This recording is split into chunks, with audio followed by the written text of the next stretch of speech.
Hola, ¿qué tal? Es un gusto saludarles y comentarles que estoy muy contento, muy feliz porque personas y marcas se han sumado a este hermoso y bello proyecto que se llama Realidad Médica Podcast. En nuestro actuar médico, enfrentar situaciones jurídicas es una posibilidad que no debemos de ignorar.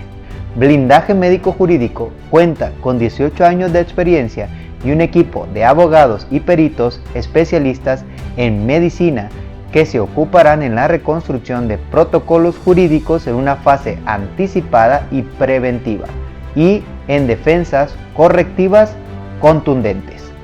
Yo ya estoy blindado. ¿Y tú?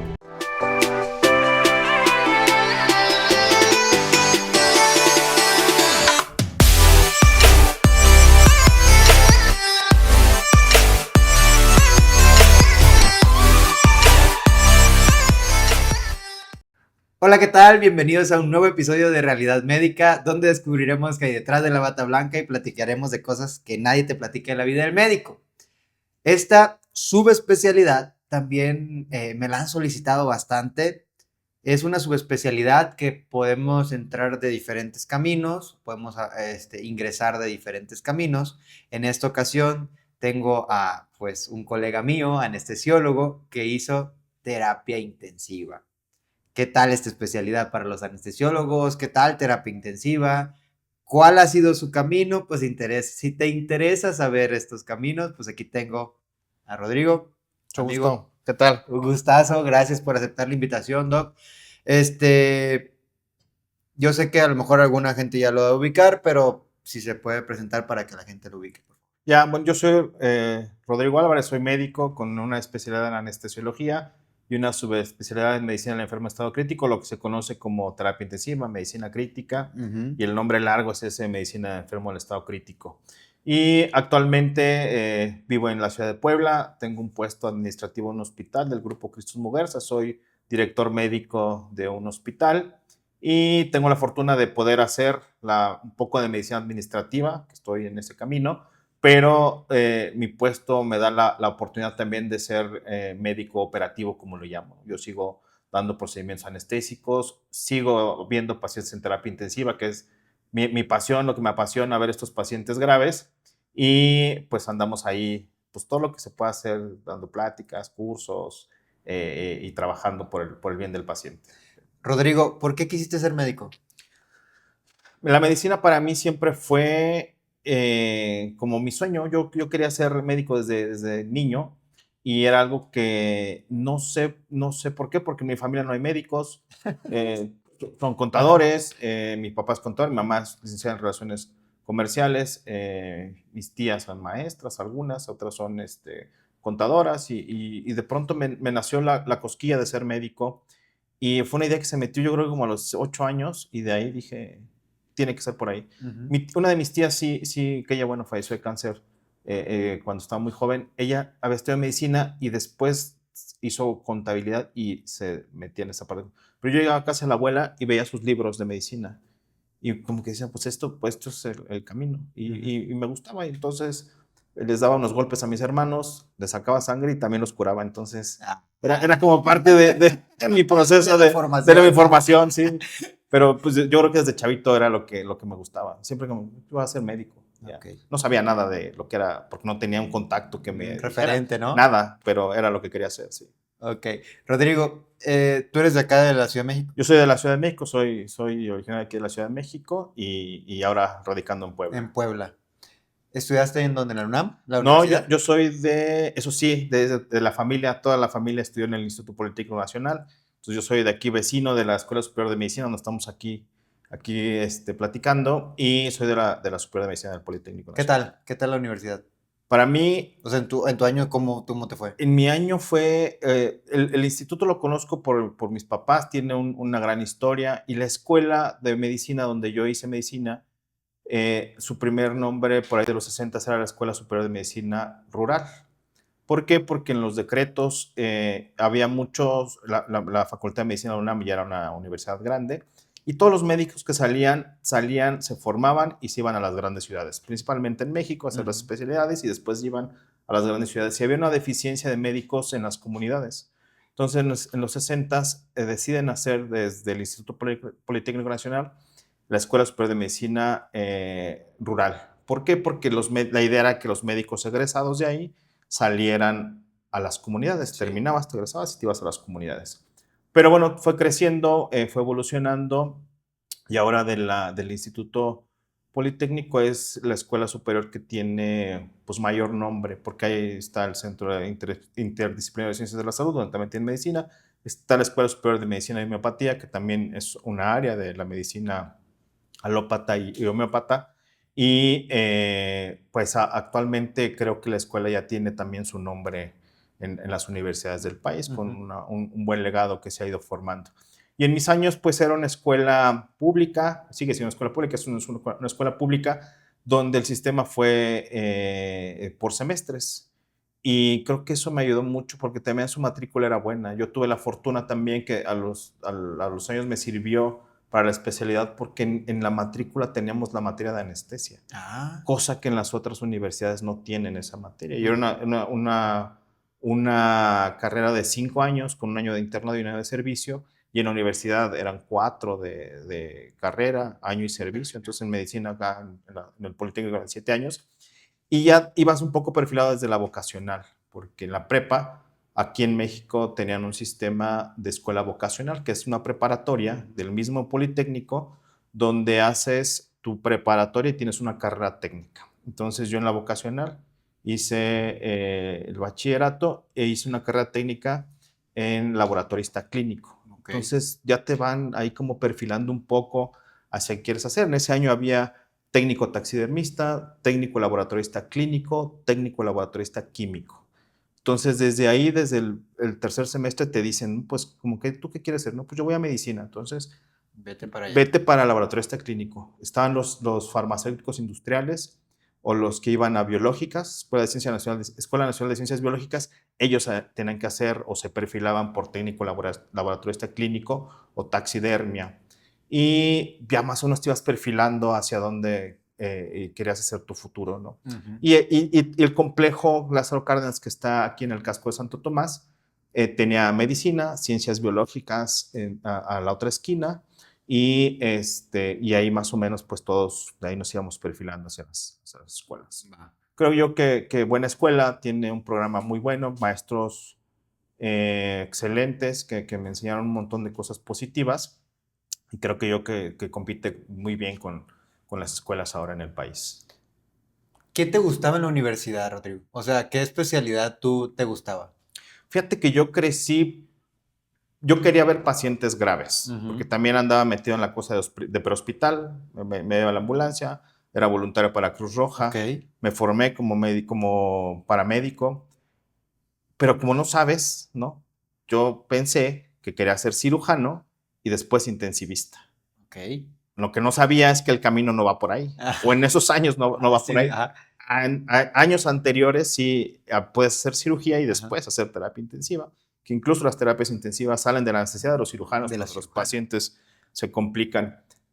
Pero como no sabes, tú dices, no, pues bueno, pues voy a ser cirujano, porque pues, por ahí los cirujanos pues son así, ¿sabes? Sí. Los intensivistas también caminan sobre el piso, pero el camino es otro. Entonces, yo crecí pensando que la cirugía era mi camino. Y cuando egreso y empiezo a ver ya la forma de cómo llegar al punto donde quiero, pues me doy cuenta que no va por ahí la cosa, ¿no? Pero yo siempre he pensado que todos los médicos, cuando estamos en la formación, nos vamos haciendo, tenemos un perfil ya, ¿no? Propio, ¿no? Tu personalidad, tú cómo te fuiste formando, y ese perfil te va orientando hacia un camino. El problema es que como no tenemos orientación, no entendemos el perfil que tenemos para hacer cosas. Entonces yo en la parte prehospital, pues siempre me gustaba la vía aérea. Una vez malamente llegué con mi papá y le dije, oye, es que fíjate que ahí para la ambulancia me están pidiendo un laringoscopio. Tú como paramédico ni siquiera puedes intubar, pero papá, bueno, pues habrá que ver. No, pero lo piden con estas características y tiene que ser esta marca y fibra óptica. Y bueno, tienes al papá haciendo maromas para comprarlo, porque aparte era un Weiss Allen de fibra óptica, para que yo lo andara cargando en la ambulancia. Y bueno, lo ocupé una sola vez en prehospital. Y que bueno, ahora es mi laringoscopio de anestesiólogo. Bueno, hasta que llegaron los videolaringoscopios, pero ese era ya. Pero y daba a mis compañeros, daba pláticas de vía aérea, yo les quería enseñar a intubar y cuando salieron las mascarillas laringes, que bueno, ya tienen unos años de egresado, donde estaba yo, fuimos de los primeros hospitales que llegaron y las probamos. Y yo siempre andaba metido en la cosa de la vía aérea, ¿no? Sí. Pero tenía mi idea que quería hacer cirugía Sí, porque iba a la terapia intensiva. Hasta que un día me dijeron, oye, pero pues si a ti te gusta la vía aérea y está la parte de anestesia y los anestesiólogos pueden hacer terapia intensiva, ¿por qué no te prefieres hacer anestesia? Y dije, bueno, ahí fue mi primer análisis de decir, sí, la anestesia está bien, me gusta la vía aérea, me gusta, es un poco el perfil del paciente grave en tiempo corto. El otro camino es la medicina interna.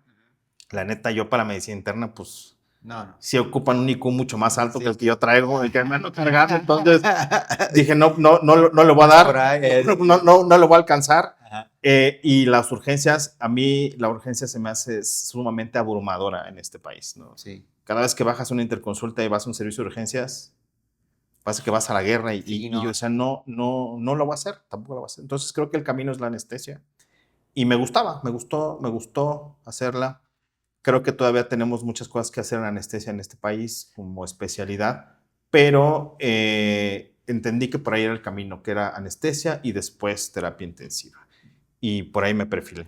Pero, Rodrigo, eso te vas dando cuenta. ¿Y en el internado? ¿Dónde hiciste tu internado? El internado lo hice el 1 de octubre del ISSSTE, aquí en el Hospital Regional 1 de octubre del ISSSTE, aquí Ok. en Lindavista, en la Ciudad de México. Y tuve la fortuna de conocer a maestros de la terapia intensiva, casi todos internistas. Por ahí la doctora Méndez, que fue mi última jefa, tanto como adscrito que trabajé ahí, y el doctor Villagómez, que fue mi titular, que pues como no sabes tampoco, yo no sabía que eran referentes de medicina crítica en el país, Sí. y hasta que los vas conociendo te vas dando cuenta, ¿no? Y ahí más o menos, pues no, tampoco se detenían mucho a orientarnos. Al estudiante, ¿no? Al interno. Sí, ahora lo ves que tú cuando estás más joven y los ves, dices, bueno, pues yo creo que tendrían la edad que tengo ahora. Y yo los veía súper grandes y ya así, dices, no, pues están en otra cosa. Y no le ves la parte humana, ¿no? También tienen familia, también tienen esposos, hijos, tienen una vida.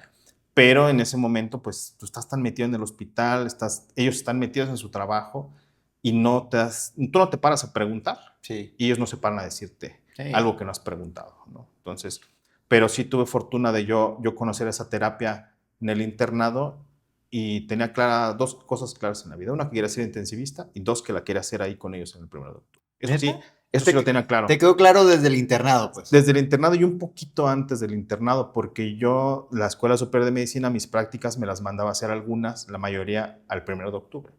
Y es un hospital que me encantó, me enamoró, y yo tenía de esas dos. No sabía cómo llegar, pero esas dos cosas tenía claras. Uno, que quería ser intensivista, y quería ser intensivista del 1 de octubre. Sí. Qué pedo, Rodrigo. O sea, digo, mis invitados bueno, de hecho, del día de hoy, por ejemplo, es Rafa, ahí luego van a ver los episodios, psiquiatra, y él entró a medicina por hacer psiquiatría, ¿no? Dani entró a medicina por ser neurocirujano, ¿no? Güey, ¿cómo tenían esa visión? Esa visión. Sí, ¿no? De que me gusta y lo reafirmo con la escuela, ¿no? Sí. Y tú darte cuenta en el internado, un poquito antes que te gustaba la urgencia y demás, irte orientando, me gusta la terapia. Digo, porque muchos, o la gran mayoría, somos muy cambiantes, güey, de que, Sí. me gusta, digo, pasas por pediatría, sí me gusta pediatría. Pasas por cardio y dices, sí me gusta cardio, ¿no? Sí, sí. Gine, ¿no? Sí, no, yo creo que sí voy a hacer gine. Entonces estás ahí peloteando, Sí. que para allá y que para acá. Y hay gente que a veces sí tiene muy establecido su camino, ¿no? Lo que quieres. Ajá. A lo mejor no sé cómo, pero yo Pero quiero ahí sí. hacer eso, me gusta, güey, me trae, me llena, ¿no? Oye, bueno, entonces pasa el internado, digo, vamos a entrar un poquito más acá en la parte ¿haces tu ENARM?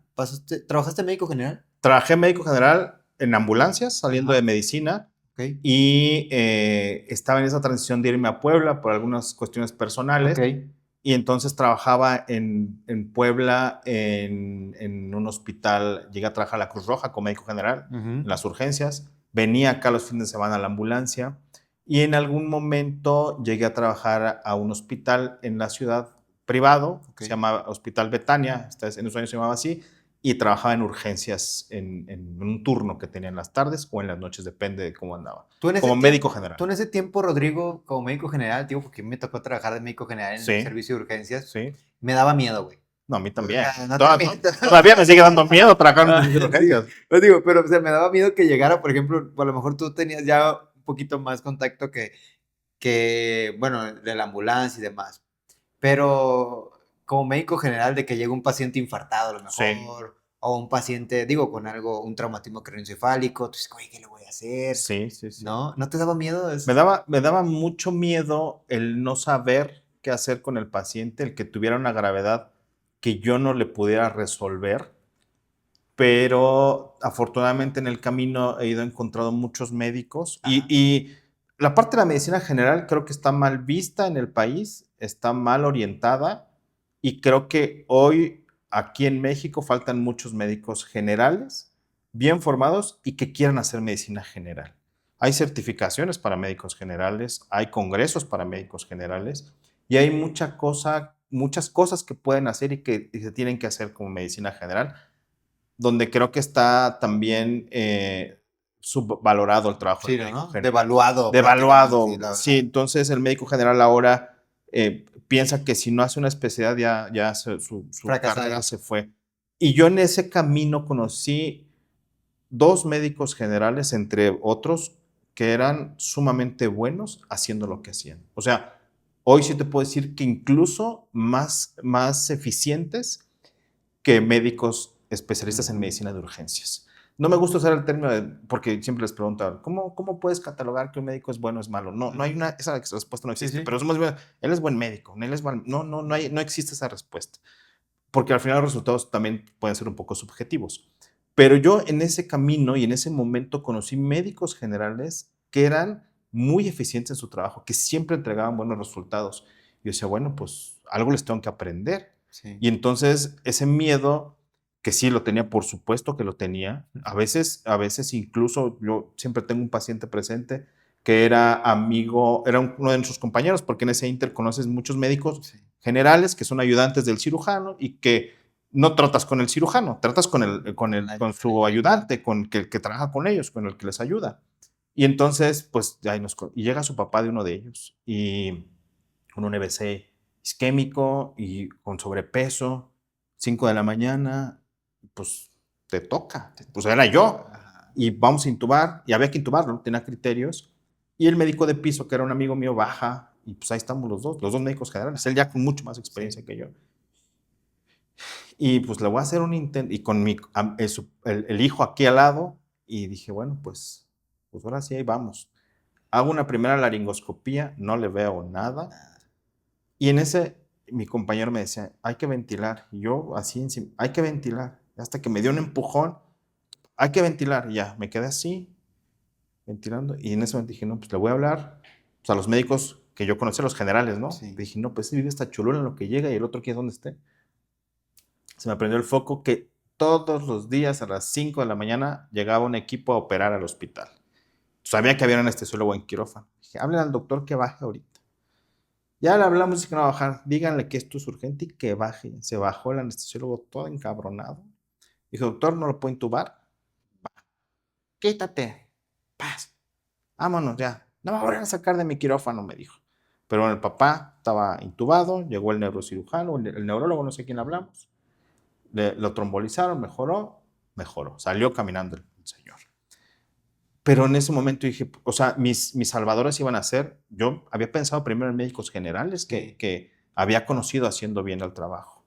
Y entonces entendía yo que el médico general podía hacer muchas cosas, pero para hacer eso había que entrenarse en algunas cosas, ¿no? Porque si el entrenamiento de la especialidad te da otras herramientas que a lo mejor la medicina general, que el hospital te las da, Ujú. y el médico general a veces está muy limitado a ya no volver a tocar otro hospital, pero el hospital te da muchas herramientas. Y ahí entendí que sí el miedo me podía paralizar, pero que también me podía ayudar a hacer mejor mi trabajo, ¿no?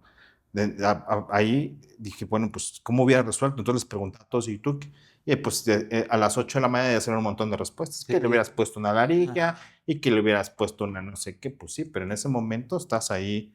Lo primero para resolver fue llamarle a un especialista que me resolviera el problema.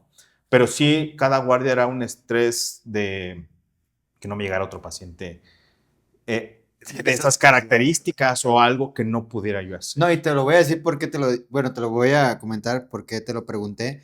Una, porque yo sentí ese miedo, Sí. ¿no? De que llegara un paciente y que tuviera que intubarlo. Yo antes doy pláticas de vía aérea a muchos de los estudiantes en los congresos que me invitan porque creo que es un tema que el estudiante debe de conocer, o sea, el que sale de médico general debe Sí. de dominarlo. Sí. Porque vas a ir a trabajar a un servicio de urgencias, a una clínica, a un hospital donde te va a llegar un paciente que va a requerir manejo de la vía aérea. Claro. Entonces digo, güey, tienes que saber qué medicamentos vas a poner, en qué dosis, qué vas a usar, si no puedes, qué es el siguiente paso, ¿Qué ¿no? hacer? Porque, pues de ahí se desencadena una bola de demandas, o sea, de que te van a decir, oye, ¿por qué no hiciste esto? Sí. Esto está escrito. O sea, y yo les digo, y les va a caer, o sea, a pesar de que tú seas médico general, Sí. te van a... Y el que no lo conozcas no quiere decir que que no existe, que no lo debiste haber Por hecho, ¿no? supuesto, sí. Y que digan, es que yo no soy el experto, soy el anestesiólogo. Sí, papito, pero tú estás en urgencias y Sí. tú debes de resolver eso.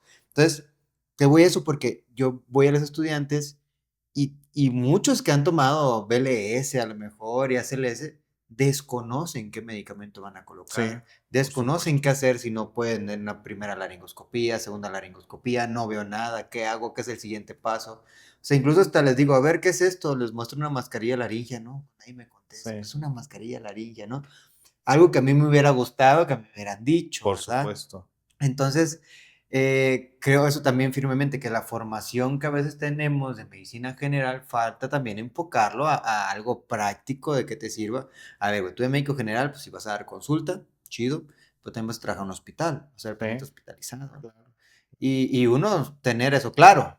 Sí, fíjate que ahorita que comentas eso, yo también en muchos años di pláticas de vía aérea a quien se dejara, ¿eh? No nada más a quien se parara y que quisiera saber de la vía aérea, yo me soltaba y andaba cargando una maleta con un chorro de cosas que había en ese tiempo. Sí. Y siempre les decía que toda persona que esté frente a un paciente, porque no nada más el médico general, la enfermera, el paramédico, o sea, todo el que tenga contacto con un paciente, que tenga frente a un paciente, es potencialmente acreedor a ganarse el premio de ver la vía aérea. ¿Por qué? Porque en ese momento puedes colapsar y algo tienes que hacer. Entonces, había que enseñarle a las enfermeras, a los paramédicos, a los médicos generales, porque todo el que se enfrenta a un paciente tiene que manejar la vía aérea por cualquier urgencia, ¿no? Por cualquier necesidad que tenga. Y cuando yo estaba en el R2 de anestesia, tuvimos una idea de hacer un curso propedéutico para todos los residentes que iban a llegar al hospital.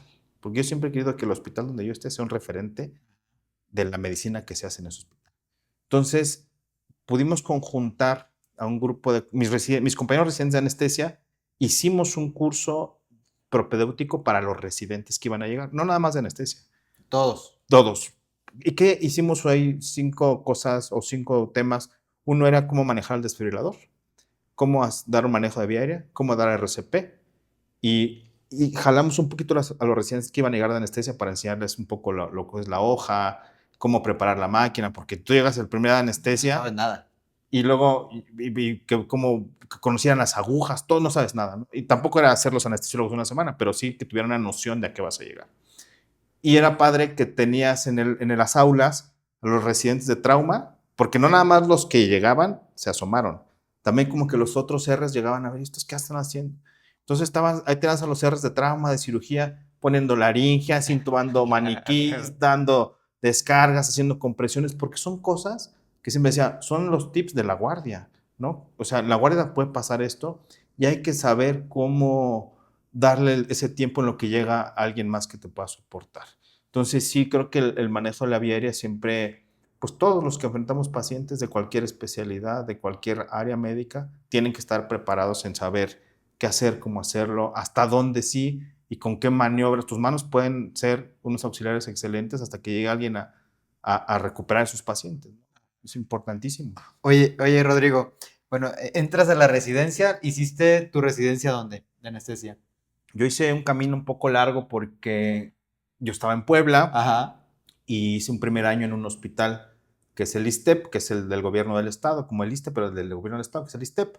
Y el primer año termino y busco, como yo quería llegar al 1 de octubre, tenía que buscar el camino al 1 de octubre para hacer terapia intensiva. Entonces me vengo, busco, con ayuda de algunos colegas, busco la forma de cambiarme al ISSSTE y que fuera en México. Y entonces llego a un hospital que es el Hospital General Tacuba, que también está por aquí cerquita y que es un hospital que ha ido creciendo. Y fíjate cómo es el destino, ¿no? Porque primero me mandaron al Darío Fernández, y que esos tenían terapia y tenían residencia de terapia intensiva, pero pues decían que era como que no era la mejor, ¿no? Okay. Y por algunas cosas administrativas me cambian al Tacuba, que es mucho más pequeño, tal vez de los más pequeños del ISSSTE, y feo además, porque está en la colonia Tacuba, aunque es un hospital que ahí se han atendido mis abuelos y tiene una capilla adentro y es medio tenebroso. A partir de la residencia ya de noche, te tenías que ir a las 6 de la tarde porque después ya mejor te quedabas en el quirófano que estaba súper gacho el padre. No, porque había una leyenda en ese hospital que la capilla de que está el hospital, que era una capilla de estas que están protegidas, decían que tenía un túnel que llegaba a la catedral que estaba en Tacuba y ya sabes que se aparecía la carreta con las monedas de oro y que se escuchaban ruidos por no sé, es un hospital tenebroso. Pero tenía una cosa buena. Los residentes de anestesia de ese hospital rotaban en el 1 de octubre, en la terapia intensiva. Okay. Entonces dije, tiene que ser. Por algo vine a dar acá. Y dije, cuando yo me toque irme a hacer mi rotación el 1 de octubre en terapia intensiva, ahí tengo que encontrar mi pase para que me puedan aceptar cuando venga la entrevista. Ser un buen papel. Tenía que ser un buen papel para estar, pero tenía primero que tener la oportunidad de poder llegar a rotar con ellos, ¿no? Sí. Y ahí se me dio, llegué, hice mi especialidad, terminé los 2 últimos años de anestesia en el Hospital General de Tacuba y de ahí tuve oportunidad de irme al 1 de octubre. Y ahí hicimos algunas cosas interesantes también en ese hospital. Oye, Rodrigo, por ejemplo, ¿cómo fue es un hospital del ISSSTE, 1 de octubre? No sé si recuerdas, o sea, ¿cómo fue el proceso? Tú terminas anestesio, ¿cómo fue, o sea, el currículum? ¿Tuviste entrevistas? Sí. ¿Aplicaron muchos? ¿Competiste contra medicina interna? Fíjate que en ese año que yo llegué a terapia intensiva, que fue el 2011, la terapia del 1 de octubre tenía un buen nombre a nivel país y a nivel institucional. Incluso estaba catalogada en unos años como la mejor terapia intensiva del ISSSTE, incluso por arriba del 20 de noviembre, que es un centro médico. Sí. Y tenía cosas positivas. Una, que el doctor Asisclo Villagómez era el titular, junto con la doctora Raquel Méndez, y el doctor tenía mucha trayectoria en medicina interna, incluso, ahora ya no se ve, pero hay un libro que en aquellos momentos era muy famoso, que era El Internista, que el internista para acá, que el internista para allá, y cuando lo tuve en mis manos y vi el editor era el doctor Villagómez, esa cara hice yo también de, ay cabrón, como, doctor, andamos escribiendo todo esto, y muchos de los maestros que estaban ahí tenían capítulos del libro, de ese libro. Los internistas lo conocen bien, el libro, y al doctor también. Y entonces tenía un buen nivel de medicina de terapia intensiva en ese año. Lo sigue teniendo. Y voy a la rotación, ¿no? Yo sabía que tenía que cuando la meta de hacer un buen papel era que tú como rotante pudieras presentar en la guardia, tú pudieras presentar por lo menos un paciente. Porque el pase de visita a las 7:30 era que la guardia entrega a los pacientes, ¿no? Sí. Y lo entrega al residente de guardia, el R1, el R2 va atrás coachando y vas entregando. Entonces, cuando tú sabes que vas haciendo un buen papel, cuando te dicen, bueno, tú vas a presentar tal paciente. Ahora, si te dejan presentar todo el piso, bueno, pues entonces algo estás haciendo bien. Entonces mi meta era presentar un par de pacientes en la rotación para que yo pudiera ya que se acordaran de ti cuando llegaras a la entrevista. Anotar, ¿sí? Entonces llego a la rotación, son 2 meses de rotación y pues a chambearle y hacer y lo que te pidan y vas y haces pacientes y ves y estudias y todo lo que se requiere para estar en una guardia de terapia intensiva.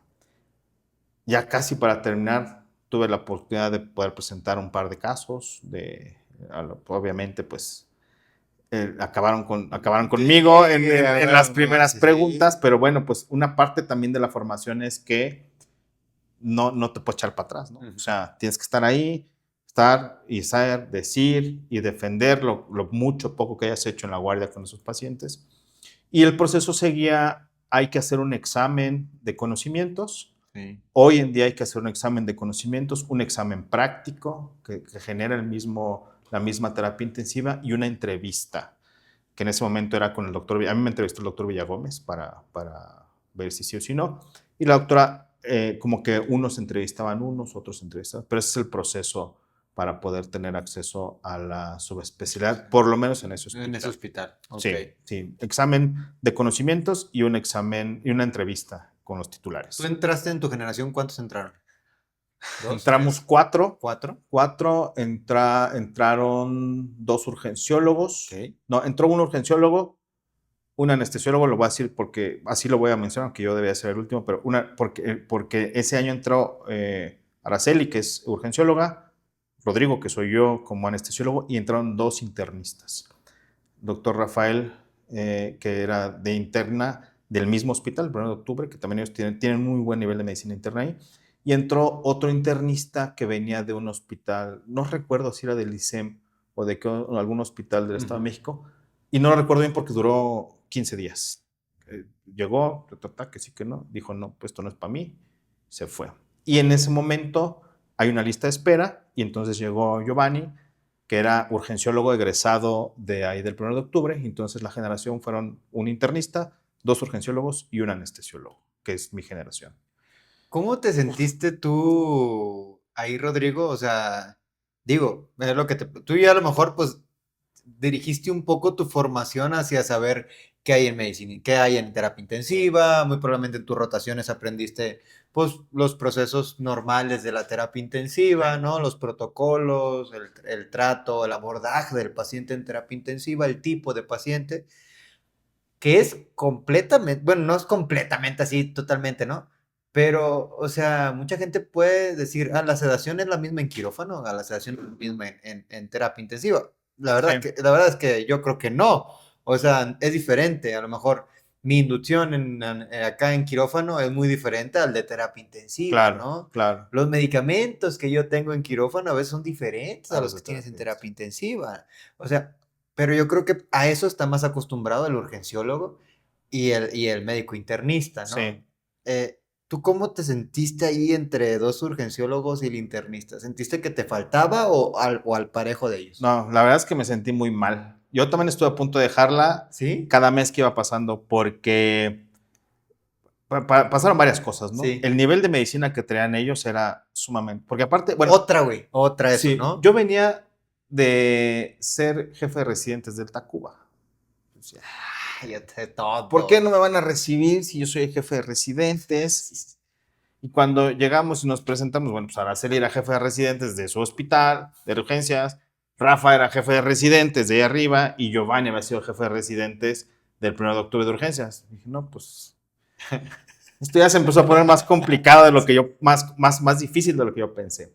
Y aparte, Rafa viene del 5º piso, que yo lo conocía desde el internado y desde ser estudiante, venía de una guardia de ver 50 pacientes en el 5º piso y otros 50 en el 4º piso. Y Araceli y Giovanni venían de ver en una guardia 80 pacientes, 90 pacientes, y todos demandantes. Y yo venía de ver una guardia, pues, ¿cuántos puedes meter en una noche? 3 pacientes, ya es un chorro, ¿no? Uy, ya estuvo pesada la guardia de anestesia. Entonces dije, ay, cabrón, ¿cómo lo voy a hacer? ¿No? O sea, la batalla mía era hacer las indicaciones. Sí. Porque en lo que yo hacía una hoja de indicaciones, el Rafa ya se había chingado 10, ¿no? Y los funcionarios ya se habían echado 20. Y nomás no era el pensarle qué le voy a poner, esa era la primera batalla. La segunda batalla era la rapidez de escribirlas, porque ¿cuántas notas haces tú en tus piezas? No, pues no haces, ¿no? Entonces, y la otra batalla más compleja eran los ingresos, ¿no? Híjole, hacer un ingreso de terapia intensiva para mí era... Y entre el estrés de el ingreso y mañana presentar y hay que hacerle porque se está muriendo y tienes que hacer, Yo decía, güey, ¿qué estoy haciendo? Sí, está muy chingón, sí es lo que quiero, es mi sueño, pero no, está muy cabrón. Y aparte estos lo hacen más difícil, porque son muy buenos en lo que están haciendo. De veras mis compañeros eran muy buenos en lo que estaban haciendo. Y decía, no, pues es que a lo mejor no, o sea, a lo mejor no es para mí, ¿verdad? No es lo mío, o sea, a lo mejor sí es lo que yo quiero hacer, pero no me da, ¿no? Porque está cabrón.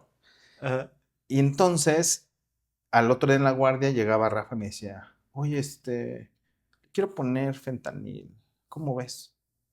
Yo, sí, le puedes poner así. Ok, sí. Llegaba así, oye, fíjate que la vía aérea se me complicó, contaban sus casos, ¿no? Sí. Tú un paciente, sí, tú qué hubieras, no, pues así. Y entonces, esa fue mi tabla de salvación. Y decía, bueno, si yo ahorita, cuando yo sea intensivista, voy a poder hacer una valoración preparatoria en piso y voy a poder rescatar a los pacientes de piso. Yo pudiera entrar a urgencias, a choque, a sacar un paciente de la gravedad y traérmelo para acá. Pero Rafa, Giovanni y Araceli no pueden entrar a un quirófano a dar una anestesia, porque el anestesiólogo soy yo y mis competencias son otras. Dije, entonces tengo una ventaja competitiva que ellos no tienen. La voy a aprovechar. Me va a costar más trabajo. Si me costó 6 meses, casi 8 meses del R1, tratar de emparejarlos. Porque aparte iban a un ritmo impresionante, pero tengo que llegar. Y cada vez que decía, no puedo, es que ellos no pueden hacer lo que yo puedo hacer. Ellos no pueden hacer lo que yo puedo hacer. Y yo tengo que alcanzarlos, Y esa era mi forma de mantenerme vivo ahí. Pero sí, si tú me preguntas, por supuesto que era apabullante para mí. Aparte, sí, los maestros te ven como anestesia. Aquí nada más los internistas. Aunque son muy buena onda, pues nada más quieren los internistas. Entonces, sí le batallas un montón. Y cada mes decían, no, güey, cabrón. Y hasta había un chiste ahí porque este amigo que renunció, mañana te toca dar winning, ¿no? Domingo le mandan en la tarde, mañana te tienes que destete ventilatorio. Y no llegó, ¿no? Y no la presentó, ya se renunció y bueno, llegó Giovanni. Y entonces, se empezamos, te va a tocar dar winning mañana, cabrón, si no te aplicas. Eso era como el chiste de que el que le tocaba dar winning iba a renunciar. Entonces dije, no, yo no puedo renunciar, ya estoy hasta acá, pero sí, había guardias que decían, ya, ¿qué estoy haciendo aquí si mis compañeros de anestesia están ganando dinero? Ya están ganando nada. Nadie les está diciendo nada. No están escribiendo a máquina a las 3, 4 de la mañana. No están llegando a la visita y los están aporreando porque no hiciste esto, porque no preguntaste el otro, porque no averiguaste aquello. Dije, no, ya, hasta aquí, se acabó. Me voy a ir a mi pueblo. Pues mi pueblo está aquí, la ciudad, ¿no? Pero dije, tengo que terminar. Y eso fue lo que fíjate que tanto yo renegaba de la anestesia, que fue la que me salvó en la terapia intensiva. O sea, entender que yo hacía cosas diferentes que ellos no podían hacer. Y que ahora lo sigo viendo, ¿no? Ahora mi socio, que es intensivista, que es muy bueno, también fue mi residente y que ahora trabaja conmigo, cada vez que le digo, vente, vamos a quirófano, hacia mí nada más pone mi banquito y yo aquí me siento. Porque hay algo que nosotros como anestesiólogos hacemos que no haces en terapia intensiva. Y la sedación. Probablemente las dosis sean las mismas. Sí. ¿No? Nomás que tú en el quirófano lo haces todo tú, ¿no? Tú pasas tus medicamentos, tú acomodas a tu paciente, tú preparas todo. Tú canalizas, tú todo. El intensivista no, ¿eh? O sea, el intensivista, póngale la nora, pásale el medicamento. Y entonces ellos están muy acostumbrados a... No, pues un día le dije a Manuel, ayúdame con un caso de hemodinamia en lo que llevo. Y se complicó. Y dije, güey, es que le estoy diciendo que le pongan. No, güey, ahí no le ponen. Ahí le pones tú. Sí, güey. Y entonces, sí es unas herramientas que tú tienes diferentes a los otros. Y eso fue lo que me salvó durante muchos meses. Es difícil, Rodrigo. O sea, Sí. yo no me imagino meterme de verdad, o sea, a terapia intensiva. O sea, de verdad, no, como dices, es hacer la nota, las indicaciones, no. Yo hubiera renunciado. O sea, de verdad, yo creo que sí te tiene que gustar las terapias intensivas a todos aquellos anestesiólogos, o sea, que digan, voy a hacer terapia si no quieren sufrir tanto en el proceso, no sé cómo lo veas tú, o sea, sí buscar rotar 2, 3 veces en tu Sí, que residencia, lo conozcan. porque, ay, joder, no. Que roten. Yo, fíjate que algo que yo creo que tienen que hacer, independientemente de la especialidad, es rotar en la especialidad que tú quieres hacer, de preferencia en el lugar que la quieres hacer. Y la otra es que tomes el papel de como si fueras el residente. Ujú. Porque uno cuando va a rotar, pues es como ir con la novia, ¿no? Chamba. No, pues como cuando vas con la novia, nomás te enseñan lo bonito. Sí. Sí, no te enseñan los pleitos, no te enseñan la chinga de cuando Ya vivir juntos, ya ¿ya? vivir juntos, ¿no? Entonces, Que es sí, muy bonito. que es muy bonito, también, sí, es muy ¿no? padre también. Tiene sus cosas que tienes que aprender también, pero las tienes que aprender. Pero cuando estás ahí, pues nada más vas y, pues lo padre, ay, sí, el desayuno y esto, y no, pues si quieres no hagas la nota. Ah, bueno, nada más que cuando ya estás ahí, la tienes que hacer sí o sí. Entonces creo que una parte importante es saber qué quieres, dónde lo quieres hacer y tratar de llegar a conocer el sistema y hacerte parte de ese sistema, aunque sean 1 o 2 meses o el tiempo que sea necesario en la rotación. Porque también cuando uno es residente vas por la vida pensando que todo se va a ir dando solito, ¿no? O sea, Sí, sí, a huevo. como que, ay, pues como yo pensaba, ya soy el jefe, pues me tienen, no es así, hay que pelearle y hay que hacerle y hay que tomar el papel de donde estamos haciendo las cosas para que realmente se sienta lo difícil, lo complejo del trabajo, ¿no? Oye, Rodrigo, y otra parte también importante que mencionas es de que, por ejemplo, yo también cuando estaba haciendo la sub de anestesiopedia, te digo, fui de Operación Sonrisa, allá al Cristo Muguerza de Monterrey, y pues me recibieron algunos amigos, yo ya era, creo que era R5, sí, era R5, Sí. y me recibieron unos amigos que ya tenían pues como un año trabajando ahí en Monterrey, dos de ellos. Ah, y llegan en su Sí, AMG, claro, su sí. BMW. Entonces yo me les quedo ¿Cómo, viendo, güey. cómo está tu bocho? ¿Cómo está tu No, bocho? güey, obviamente en Crena, a la escuela, bicho residencia, que iba caminando, vivía a 2 cuadras Sí. del hospital, ¿no?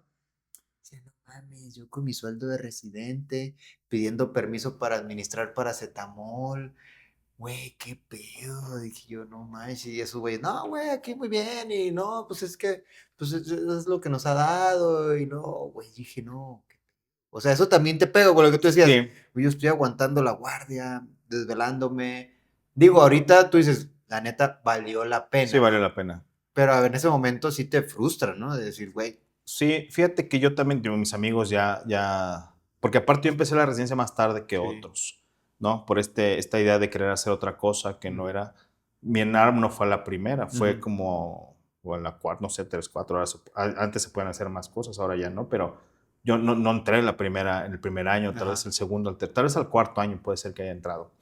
Y yo, obviamente los que ya habían entrado a la par, pues ya estaban haciendo otras cosas. Pero ahora que mencionas esto, yo los fines de semana que estaba en el 1 de octubre me iba a Puebla, porque yo de la primera etapa que estuve en Puebla, pues sí, tenía algunos amigos y había trabajado con algunos amigos que me dieron la oportunidad sin conocerme cuando llegué de médico general. Entonces llegaba y decía, güey, ya, voy a mandar a la chingada eso, me voy a regresar acá y acá, pues, sí, quieres venirte aquí, aquí vas a tener trabajo con nosotros, así como cuando te regresamos al Betania otra vez y el sistema de salud prehospitalario, ya que un amigo estaba trabajando y estaba formando una parte del sistema prehospitalario de la ciudad, que al año después nos fue muy bien eso, me decía, no más que si quieres regresar, tienes que regresar con el título de intensivista. Y puta, pues, o sea, el de anestesia no me sirve, no, para lo que necesitamos, ¿no? Y aparte ya estás ahí, entonces tienes que regresar, ya no puedes parar, me decía. Y entonces sí era esa batalla de ver a los que ya estaban haciendo cosas, que ya llegaban en el BM, ¿no? Tenía un amigo que empezamos juntos, que era internista, ay, ya se compró su BMW ay, lo ves en Europa y la y lleve. yo, puta, pues yo aquí batallando con la pinche nota del ingreso que no puedo hacer. Y luego me decía mi R más, oye, aparte tienes el récord de ingresos, ¿eh? 5 en una guardia. Y yo, eso no me sienta muy orgulloso. Me decía, pero está bien, porque entre más pacientes veas, más vas a aprender. Sí, Digo, güey, ya estoy viendo un montón, no estoy aprendiendo nada y estoy más cansado y ya me quiero ir. Y entonces, sí, empiezo, pero cada vez que iba me decían, güey, no puedes regresar hasta que no termines. Y ya estás ahí y no puedes regresar. Entonces venían esas batallas de, ay, pues sí, lo bonito de que ya están jalando, pero acá también me decían, no, tienes que seguirle, tienes que seguirle, tienes que seguirle hasta terminar. Afortunadamente en mi camino yo tuve muchos amigos que me ayudaron también a soportarme con consejos, con alguna llamada. ¿Cómo vas? Pues sigue echando. El apoyo de la familia siempre fue importante, ¿no? Mis papás que siempre han estado presentes en la parte del círculo familiar y que siempre me ayudaron a hacer esas cosas, ¿no? Entonces, pues siempre el carro, la lana, pues siempre. Entonces me dicen, va a llegar, no te preocupes, va a llegar, nada más que. Y algo que siempre también tienen en la mente es que la residencia, y eso es un consejo para todos los residentes, es que una ventaja que tiene la residencia es que es finita, se va a acabar. O sea, no es eterna, se va a terminar. Nada más hay que plantearnos ese objetivo, que en algún momento se va a terminar y que entonces vendrán unas cosas positivas. Pero también ser especialista no te garantiza que vas a ser exitoso. Hay que seguir trabajando en muchas cosas. Y siempre les decía a mis residentes que, bueno, trabajé una época en el primer doctorado y tenía residentes, que dentro de tu formación de residente también debes de buscar un extra que te haga tener una ventaja competitiva. Porque tú eres anestesiólogo, eres anestesiólogo pediatra, es lo mismo. Si te van a hablar para cosas especiales de los niñitos, ¿no? Cosas que a mí no me van a hablar, yo por muy intensivista no van a hablar para ver esas cosas, entonces es tu ventaja competitiva. Porque el entrenamiento es estándar, ¿no? Sí. O sea, tú vas a la residencia y las clases que te dan se las dan a todos tus compañeros de generación. No es que tú vente, a ti nomás te vamos a dar estas y ellos no. No, las clases son para todos iguales, ¿no?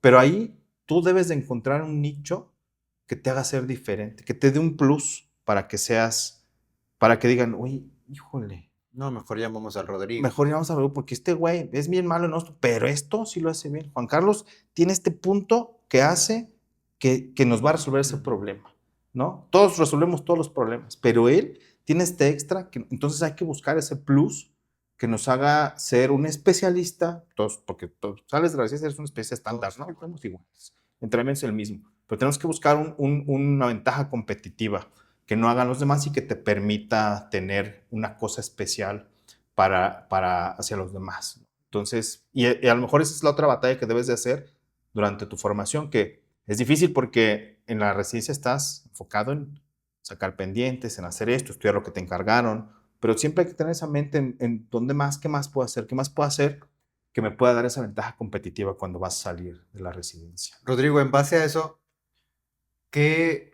o sea, yo por ejemplo, cuando fui a hacer mi servicio de anestesiología, yo me imaginaba en el servicio de urgencias, ¿no? Y decía yo, ay, ahora que llegue cualquier urgencia, me vale. O sea, yo pienso que yo la puedo resolver. Sí.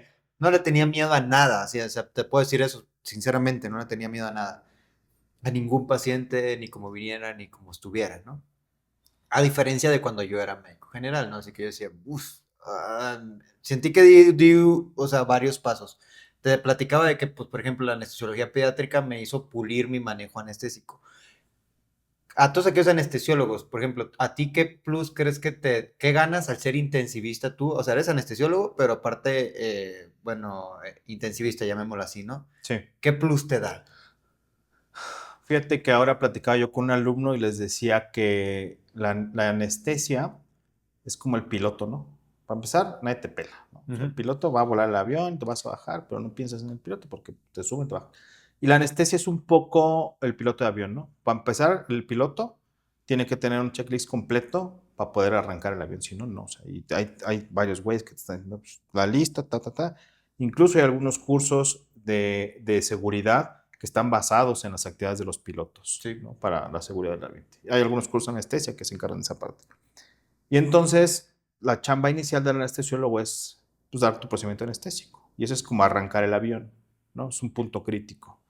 Cuando estás en la parte intermedia del procedimiento quirúrgico, pues es como pone el automático el piloto y ya se va y se para a tomar el café, el anestesiólogo agarra su dona y su café, y estás ahí. La musiquita, tío. La bronca viene cuando ya vas a aterrizar, ¿no? Que entonces sí, o lo vas a despertar o tienes que ver que tus medicamentos hagan la labor de quitarle el dolor al paciente en el postquirúrgico inmediato.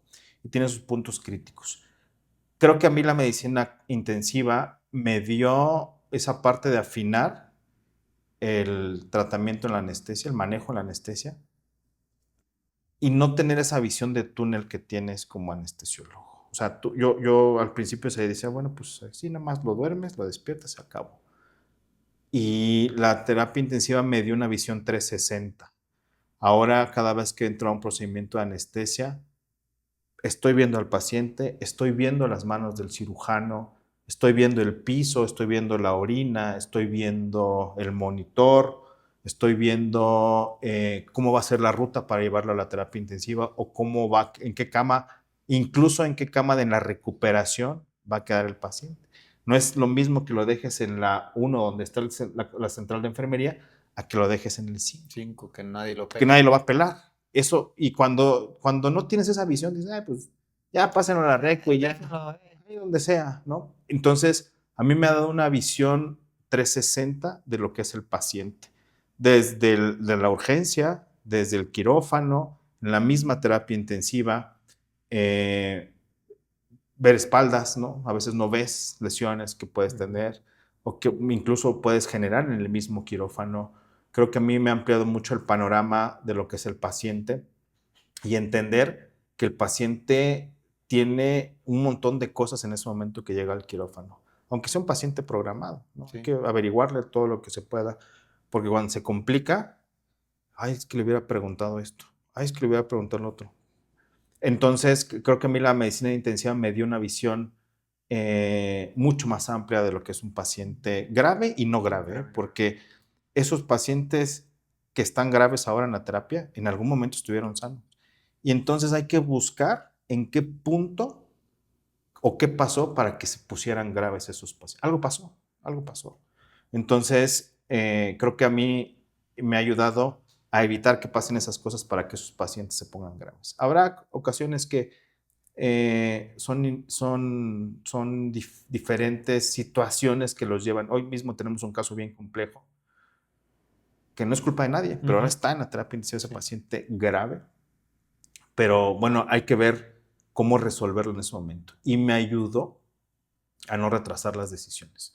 Cuando yo estaba en anestesia, intubar no te cuesta trabajo, ¿no? O sea, tomar la decisión, porque sabes que lo vas a despertar. Sí. Pero cuando está en ese inter de se está poniendo grave, lo intubo. Oye, ve, dos cosas que me costaba mucho trabajo como anestesiólogo. Intubar a un paciente, porque no se ve si lo va a poder despertar, ya que no era quirúrgico, ¿no? Sí, sí. Uno que se está complicando. Sí. Y dos, iniciar las aminas. Porque puta, es que como que sentía que no había punto de retorno. Ajá. Ahora yo sé que las voy a poner porque quiero alcanzar el punto de retorno de esos pacientes. Las pongo para alcanzar el punto de retorno más rápido. Entonces me quito esos miedos de tomar decisiones. Me ayuda a tomar decisiones más seguro de mí, mucho más rápidas y a que esas decisiones sean más eficientes. Creo que eso es lo que me ha dado mi formación de medicina crítica en la parte de anestesia. Sí. ¿Qué disfrutas más, Rodrigo? ¿Anestesiar o estar en la terapia? Fíjate que cuando yo salí y empecé a hacer medicina privada y medicina pública, yo siempre salí y empecé a trabajar en medicina crítica. De hecho, nunca trabajé como anestesiólogo en medicina pública. Salí, me dieron afortunadamente una base ahí en el 1 de octubre y me quedé como intensivista los fines de semana. Y lo disfrutaba mucho porque Sí. ves a los residentes. Es un trabajo que disfrutaba yo mucho estando ahí en la terapia intensiva. Y yo decía, no, pues yo nada más intensiva, ¿verdad? Para eso, que ese era mi sueño. Pero fíjate que ahora que hago anestesia, hago más anestesia de lo que hacía antes, la disfruto desde la terapia intensiva. Fíjate, no había tenido yo esa visión. Pero ahora cada vez que doy un procedimiento anestésico, lo disfruto desde la terapia intensiva. O sea, porque no quiero que esos pacientes lleguen para allá. Ajá. Entonces, hago lo posible porque no lleguen. Y entonces digo, no, pues es como estar allá y entonces la solución y esto. Y me estoy ensayando todo el tiempo con esos pacientes para hacer cosas. Entonces, si esa pregunta me la hubieras hecho hace algunos 4 años, te hubiera hecho sin chistar, que la intensiva es... Lo prefieres. Lo prefiero. La anestesia. Hoy creo que ya tienen un lugar a la par, pero he aprendido a disfrutar la anestesia desde la intensiva, ¿no? Que eso también me ha dado esta terapia intensiva, el poder hacerlo. Y ahora también procuro hacer anestesia en la medida que se pueda, ¿no? Porque la terapia es muy demandante, pero creo que hoy puede ser un poco a la par, ¿eh? ¿Por qué estar dirigiendo un hospital? ¿Qué te llamó la atención de eso? Siempre, cuando yo estaba en la terapia me decía mi jefe, el doctor Guzmán, en la parte de la forma, era el jefe coordinador de las críticas y siempre fue como el maestro de todos, ¿no? Entonces, llegas a la terapia intensiva el 1 de octubre, o llegabas en esos años, y ya te daban todas tus funciones, y una de tus funciones era, no le puedes decir que no al doctor Guzmán, ¿no? Lo que dijera.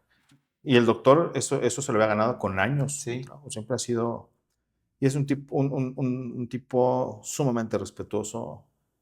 Toda palabra que cruzaba contigo era para enseñarte algo, de alguna forma. Entonces me decía, es que ustedes como intensivistas tienen que entender que son los que coordinan todo alrededor del paciente. O sea, no nada más es poner medicinas, tienen que coordinar toda, que si ya bajó el cirujano, tienes que hacer que haga lo que necesita el paciente.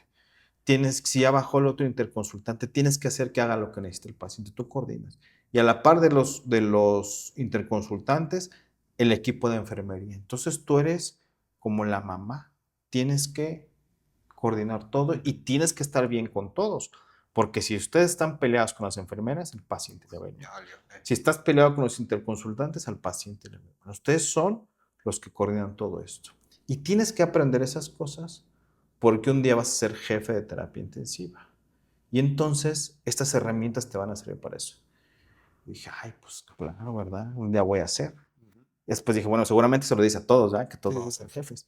Pero me quedé con esa idea y yo decía, bueno, creo que ¿por qué dirigir un hospital es como tratar de buscar que todo se haga bien? Cuando yo tomé la dirección del hospital, tenía varias cosas en mente. Uno, quería hacer una comunidad, pues un poco como una comunidad feliz, ¿no? Decía, ay, pues aquí que hubiera flores, como George Harrison de los Beatles, todos somos amigos, todos somos hermanos, todos somos. Entonces, yo quería tener un grupo de amigos o de médicos que trabajaran en comunidad en el hospital, todo por el bien del paciente. Sí. Creo que dirigir un hospital me da la oportunidad de cumplir ese sueño que he tenido siempre, de hacer que el hospital donde yo estoy sea un referente en algunas cosas. Hay que trabajar un montón para eso y entonces creo que eso me da la oportunidad de poder tratar de pelearme por ese sueño, que no es un sueño que sea fácil y que dependes de un montón de cosas, ¿no? De muchos equipos de trabajo. Y también he aprendido a conocer esta medicina administrativa. En este inter, yo decía, bueno, quiero ser jefe porque pues ya cuando eres jefe, Más, hey, para acá, hey, pues ya nada más tráeme el café, si mandas, la ¿no? torta. Y a veces ya ni lo tienes que pedir, ya lo van a tener listo. No. La primera vez que me senté dije, no, pues no es así de sencillo, ¿no? Y ya te están peleando otras cosas que tú ni idea tienes. Entonces, tuve la oportunidad de hacer una maestría en Administración de Sistemas de Salud en la universidad, en la UNAM. Y eso me permitió tener una visión también de lo que es la administración. Porque la dirección médica no se trata de dar indicaciones, se trata de ayudar a administrar el recurso que puedas tener, ya sea mucho, poco, lo que sea.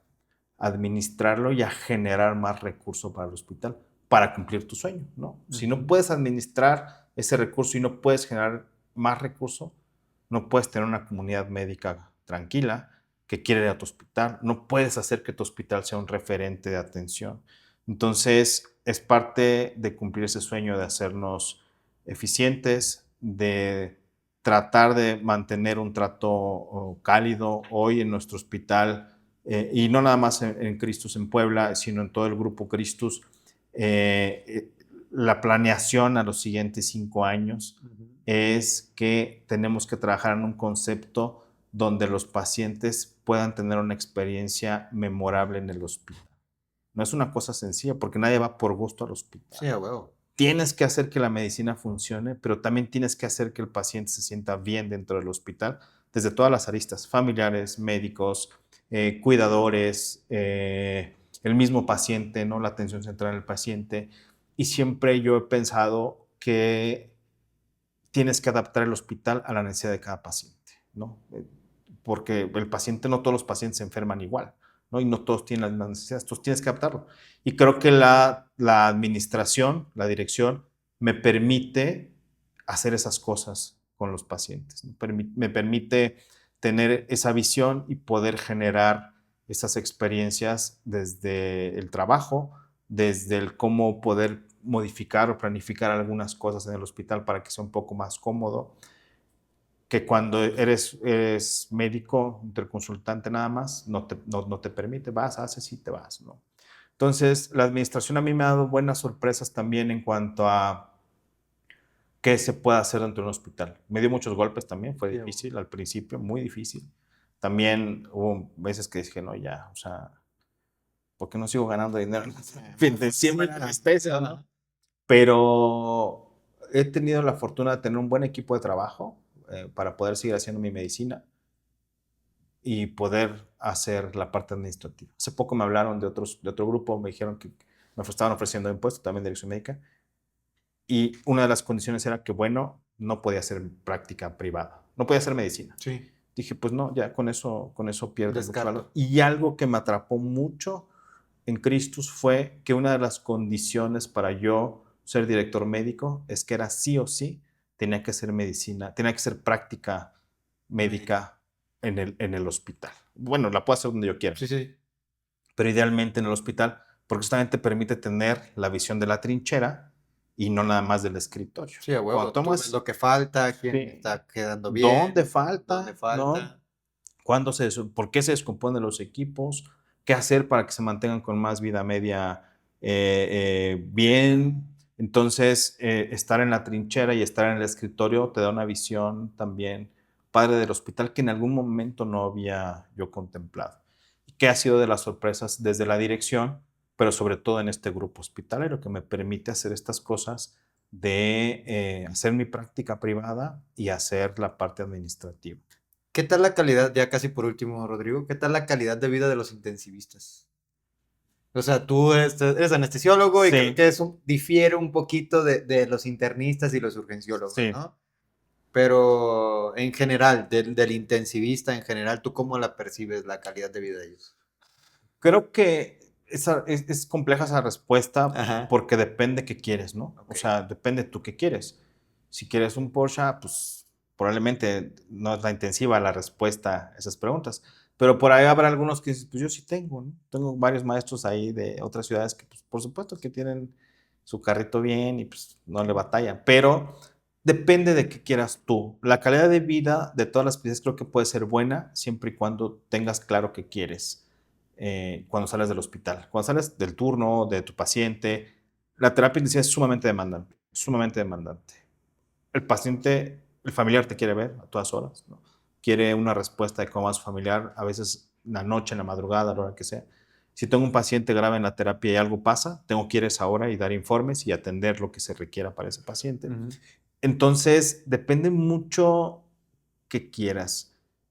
Yo, la terapia intensiva, al ser una especialidad o una subespecialidad de alta demanda de la familia del paciente, te puede complicar muchas cosas con tu vida familiar, con tu vida personal, porque andas corriendo para... No necesitas tener 10 pacientes, con uno es suficiente para que andes corriendo de ir, que vas saliendo y, oiga, es que ya salió este resultado, te vas de regreso, ¿no? Oiga, acaba de llegar otro familiar y que quiere informes. Y bueno, y vas educando a las familias, a los pacientes, pero siempre es muy demandante. Entonces, siento yo que la calidad de vida para nosotros como intensivistas es buena, siempre y cuando también la sepas administrar.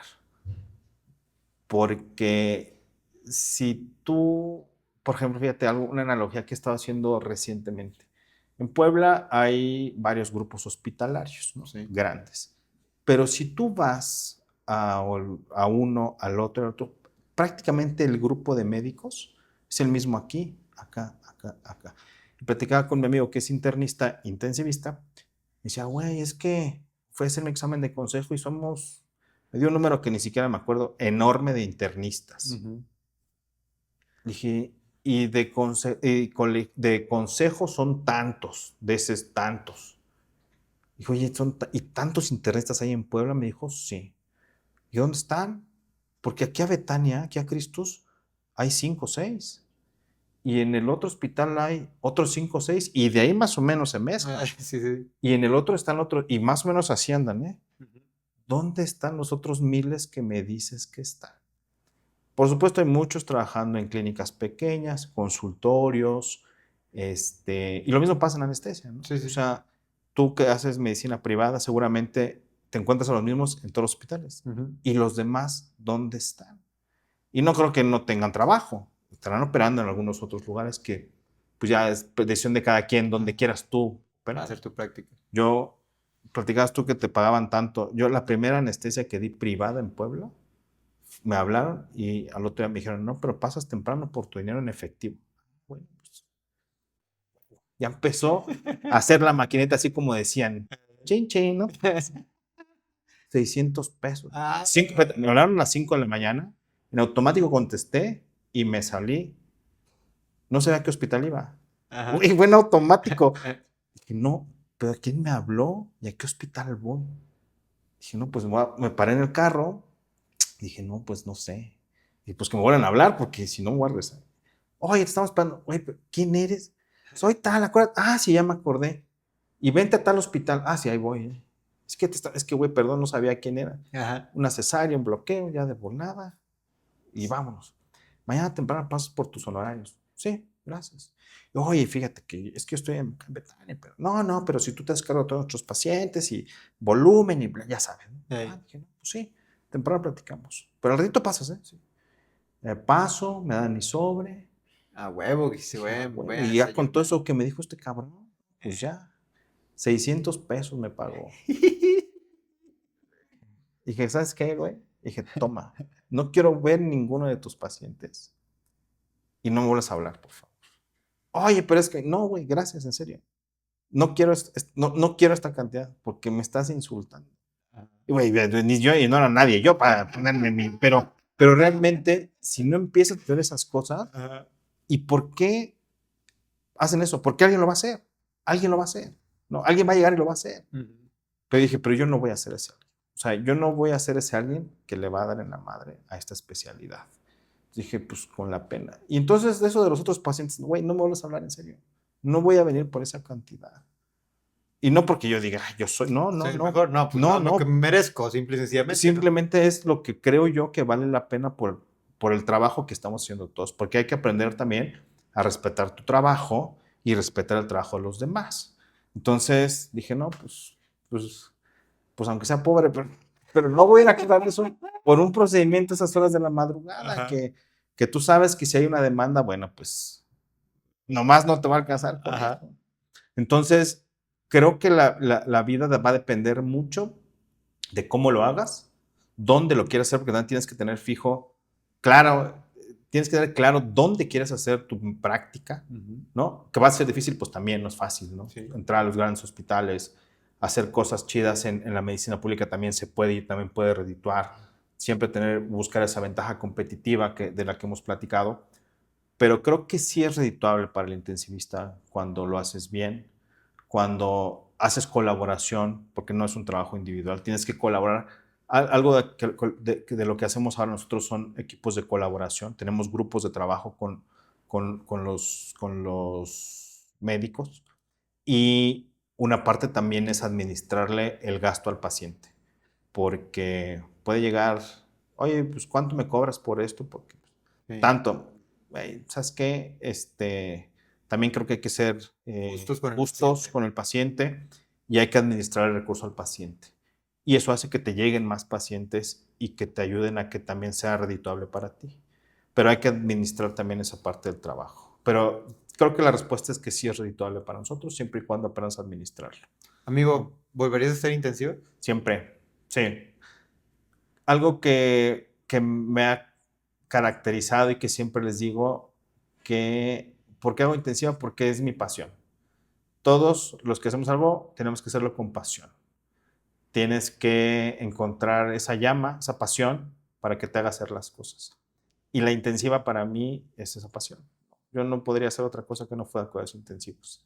Y me preguntaban, es que, ¿qué te metes? Porque ahí estás, ves el paciente y estás acá y le quieres hacer y llega otro y es la adrenalina que te genera cada paciente que llega, yo lo veo como cada nueva aventura, ¿no? A ver qué te vas a encontrar, con qué sorpresa te va a salir, cómo lo vas a resolver y es una descarga de adrenalina constante y creo que esa pasión es la que me mueve a hacer esto y sin dudarlo creo que sería, lo volveré a hacer sin pensarlo, la terapia intensiva.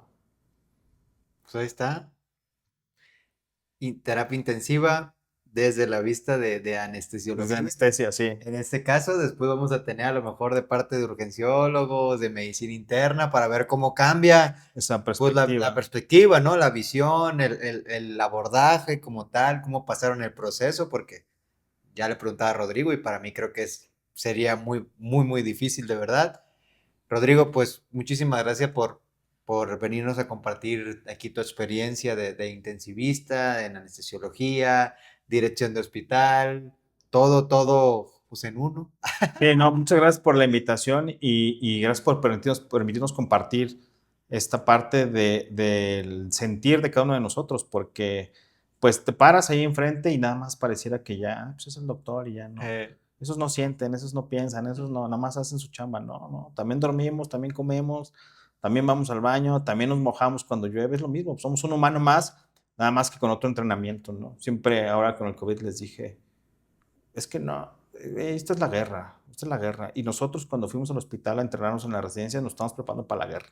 Y somos como los soldados, ¿no? Los soldados van y aprenden a tirar para no tirar, pero el día que hay que tirar, pues bueno, pues así, nosotros igual, ya nos tocó la guerra, ahorita con la pandemia nos tenemos que meter y tenemos que salir vivos. Así que pónganse chingones porque para eso se entrenaron. Y acuérdense de sus guardias, acuérdense de sus entrenamientos y para eso nos entrenamos. Entonces, pero qué bueno que nos permites mostrar esa parte del humano, ¿no? Somos humanos igual que todos los demás.